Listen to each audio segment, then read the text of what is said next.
और जिस महाराष्ट्र की बात कर रहा हूं, जिस शिवसेना की बात कर रहा हूं, उसे बाला साहब ठाकरे ने बनाया था। और बाला साहब ठाकरे की पहचान ताउम्र कट्टर हिंदुत्व के समर्थक की रही। 1992 में जब अयोध्या में विवादित ढांचा गिराया गया तो किसी ने सीधी जिम्मेदारी नहीं ली थी।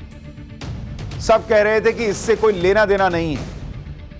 बाला साहब ठाकरे इकलौते नेता थे और उन्होंने कहा था कि हमारे लोगों ने गिराया है और मुझे इसका अभिमान है। ये थे बाला साहब ठाकरे और उनकी सोच हिंदुत्व को लेकर। खुलकर बोले कि बाबरी मस्जिद हमारे लोगों ने गिराई है, मुझे इसका अभिमान है। यह वही शिवसेना है जिसके संस्थापक बाल ठाकरे ने एक वक्त पर यह कहा था कि हिंदू अब मार नहीं खाएंगे, उनको हम अपनी भाषा में जवाब देंगे। हिंदू और हिंदुत्व के लिए यह बाला साहब ठाकरे की सोच रही है। एक बार अमरनाथ यात्रा को लेकर बाल ठाकरे ने कहा था कि अगर अमरनाथ यात्रा को कुछ हुआ तो वो हज के लिए भारत से जाने वाली सभी उड़ानों को रोक दें। हिंदू और हिंदुत्व के लिए यह बाला साहब ठाकरे थे। बाल ठाकरे उन नेताओं में से एक थे जिन्होंने 1990 के दौर में जब इस्लामिक कट्टरपंथियों ने कश्मीरी हिंदुओं को कश्मीर घाटी से भगाया था तो उनकी मदद के लिए वो खुलकर सामने आए थे। 90 के दौर में कश्मीर घाटी से विस्थापित हुए हिंदुओं में कुछ लोग मुंबई भी पहुंचे थे। महाराष्ट्र इकलौता राज्य था जिसने कश्मीर घाटी से विस्थापित हिंदुओं की खूब मदद की। उस वक्त कश्मीरी हिंदुओं का एक ग्रुप बाला साहब ठाकरे से मिलने के लिए गया था। कश्मीरी हिंदुओं ने महाराष्ट्र में इंजीनियरिंग कॉलेज में रिजर्वेशन देने के लिए रिक्वेस्ट की। बाला साहब ने इस प्रस्ताव को मान लिया और करीब 7 से 8 हजार कश्मीरी हिंदू छात्रों को फायदा पहुंचा। ये बातें बाला साहब ठाकरे की आपको इसलिए आज बता रहा हूं और याद दिला रहा हूं क्योंकि जिस महाराष्ट्र में आज हनुमान चालीसा को लेकर पूरा विवाद खड़ा हो गया, उस महाराष्ट्र का सबसे बड़ा हिंदू और हिंदुत्व का चेहरा बाला साहब ठाकरे। और आज उन्हीं बाला साहब ठाकरे के बेटे उद्धव ठाकरे महाराष्ट्र के मुख्यमंत्री हैं। और उस महाराष्ट्र में क्या हो रहा है सुनिए। महाराष्ट्र में एक निर्दलीय सांसद और एक निर्दलीय विधायक को इसलिए जेल भेज दिया गया क्योंकि वो मातोश्री के बाहर हनुमान चालीसा का पाठ करने की बातें कर रहे थे। किया नहीं था, अभी बात ही कर रहे थे। मुंबई में नवनीत राणा और रवि राणा को पहले शिव सैनिकों के गुस्से का सामना करना पड़ा। वो मुंबई में अपने घर में ही कैद हो गए। फिर शाम को पुलिस उनके घर पहुंची और उन्हें घर से ही गिरफ्तार कर लिया। मतलब ना हनुमान चालीसा का पाठ हो पाया, ना वो मातोश्री पहुंच पाए, लेकिन दोनों अरेस्ट हो गए। दोनों पति पत्नी पर राजद्रोह का केस भी लग गया। 14 दिन की जेल भेज दिया गया। दूसरी तरफ नवनीत राणा के घर के बाहर शिव सैनिकों ने हुड़दंग मचाया, खूब हंगामा किया। सांसद और उनके पति के खिलाफ भद्दे भद्दे नारे लगाए। उनकी गिरफ्तारी पर पटाखे फोड़े गए।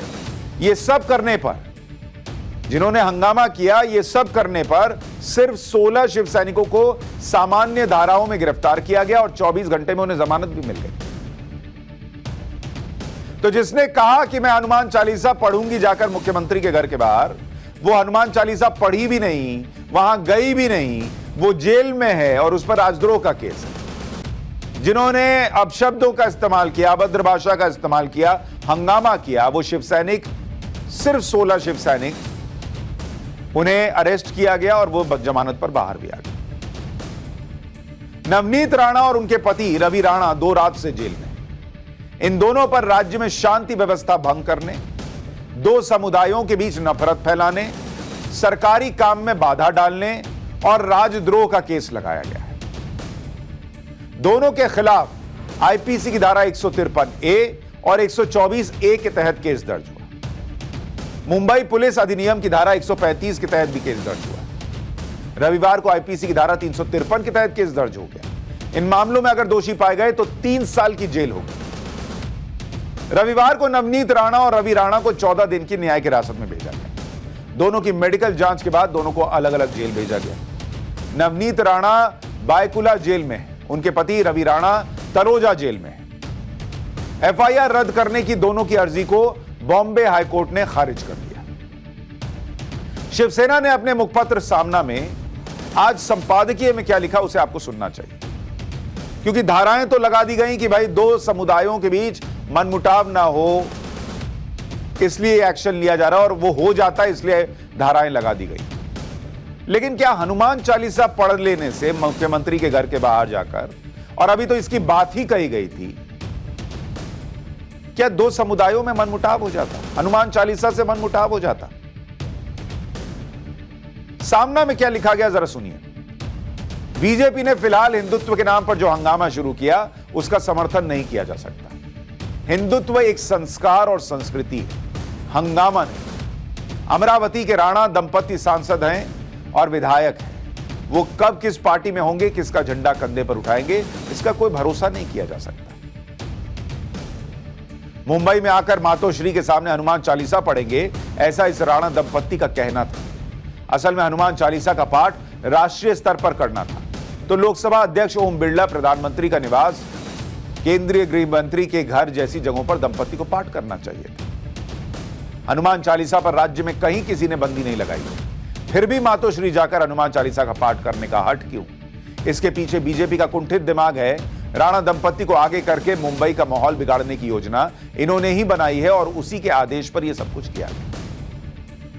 अब प्रश्न जो बेसिक सा मन में आता है कि अगर राणा दंपति ने मुख्यमंत्री के घर के बाहर हनुमान चालीसा का पाठ मान लीजिए कर लिया, तो राज्य में अशांति कैसे फैल जाती, मैं ये जानना चाहता हूं। राज्य का माहौल बिगाड़ने की योजना इसमें कैसे है? लोकतंत्र के अंदर मुख्यमंत्री के घर के बाहर प्रदर्शन करने का अधिकार क्या जनता से छीना जा सकता है? यह मुख्यमंत्री खुद तय करेंगे कि उनका कोई विरोध करेगा या नहीं करेगा, और करेगा तो कैसे करेगा, हनुमान चालीसा पढ़ सकता है या नहीं पढ़ सकता है। नवनीत राणा और उनके पति को जेल भेज दिया गया, जबकि एक सांसद और विधायक को 20 फीट जमीन में गाड़ देने की धमकी देने वाले संजय राउत पर कोई आंच नहीं आई। संजय राउत का बयान मुंबई पुलिस को बिल्कुल नहीं खटका। सुन लीजिए एक बार संजय राउत। कृपा करून शिवसेनेच्या वाड्याला जाऊ नका, मातोश्रीशी छेडछाड करू नका,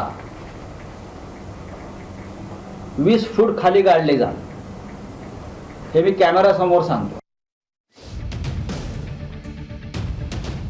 तो जो आदमी खुले में धमकी दे रहा है कि मातोश्री के पास अगर आए भी तो 20 फीट जमीन में गाड़ दिया जाएगा, उस आदमी पर कोई केस नहीं है, कोई राजद्रोह नहीं है। जिसने कहा जाकर हनुमान चालीसा पढ़ूंगी, उस पर केस हो गया, उस पर राजद्रोह का केस हो गया। खबरों के पीछे की खबर पहुंचाते हैं हम, आपकी आवाज को मुद्दा बनाते हैं हम। टाइम्स नाउ नवभारत को YouTube पर लाइव देखिए, सब्सक्राइब करिए और बेल आइकन जरूर दबाइए।